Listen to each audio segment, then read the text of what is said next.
लिंगायत समाजाच्या धर्मगुरूला मठातच अमानुष मारहाण। पंढरपूरमधील घटना। या मठाचा मीच पुजारी आणि मालक असून तू बाहेरून आलेला आहे, तुझा इथे काहीही एक संबंध नाही असं म्हणत सिद्धनकेरी येथील मठाच्या वादावरून धर्मोपदेशकाला मारहाण केल्याची घटना समोर आली आहे।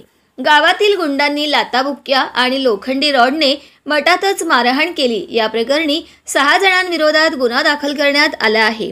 पोलिसांनी दिलेल्या माहितीनुसार मठात राहणारे राचोटेश्वर शिवाचार्य स्वामीजी वय 64 राहणार सिद्धनकेरी यांना मारहाण झाली आहे। या प्रकरणी राजू लिंगप्पा कोरे, मंजुनाथ सकलेश कोरे, भीमू सिद्धप्पा कोरे, प्रमोद रेवप्पा कोरे, संतोष रामचंद्र कोरे, सिद्धू येसप्पा कोरे या 6 जणांविरुद्ध मंगळवेढा पोलिसात गुन्हा दाखल झाला आहे। फिर्यादी राचोटेश्वर स्वामीजी हे सिद्धनकेरी येथील तोफकट्टी संस्थान मठात गेली 36 वर्षापासून राहत आहेत।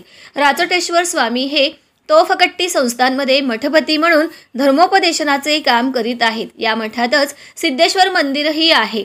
फिर्यादीच्या सोबत सेवेत त्यांची शिष्य काशीबाई रेवणसिद्धा स्वामी आणि शिवमूर्ती राचप्पा स्वामी हे नेहमी असतात। सिद्धनकेरी गावातील काही लोक पूजापाठ करण्याकरिता गेले असता तो मठ आमचा आहे असं म्हणून स्वामीजी यांच्यासोबत वाद घातला। मात्र 3 मार्च रोजी रात्री 9 वाजता मठामध्ये खोलीत राचोटेश्वर स्वामीजी झोपण्याकरिता जात असताना आरोपींनी मठामधील सीसीटीव्हीची तोडफोड केली। त्यांनी मठाचं मीच पुजारी आणि मालक आहे, तू बाहेरून आलेला असून तुझा इथं काहीही संबंध नाही, तू बाहेर ये असे म्हणून खोलीतून बाहेर ओढत आणून बेदम मारहाण केली। त्यावेळी राचोटेश्वर स्वामीजी यांनी आरोपी राजू लिंगप्पा कोरे, मंजुनाथ सकलेश कोरे आणि त्यांच्या साथीदारांना आपलं प्रकरण कोर्टामध्ये चालू आहे, तुम्ही असे करू नका असे समजावण्याचा प्रयत्न केला।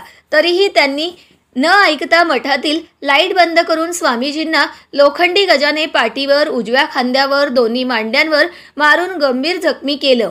या प्रकरणी राचोटेश्वर स्वामी यांनी पोलीस स्टेशनमध्ये धाव घेतली। आरोपी विरोधात तक्रार दाखल केली। त्यांच्या तक्रारीच्या आधारे 6 जणांविरोधात पोलिसांनी गुन्हा दाखल केला आहे। या प्रकरणाचा अधिक तपास पोलीस करीत आहेत।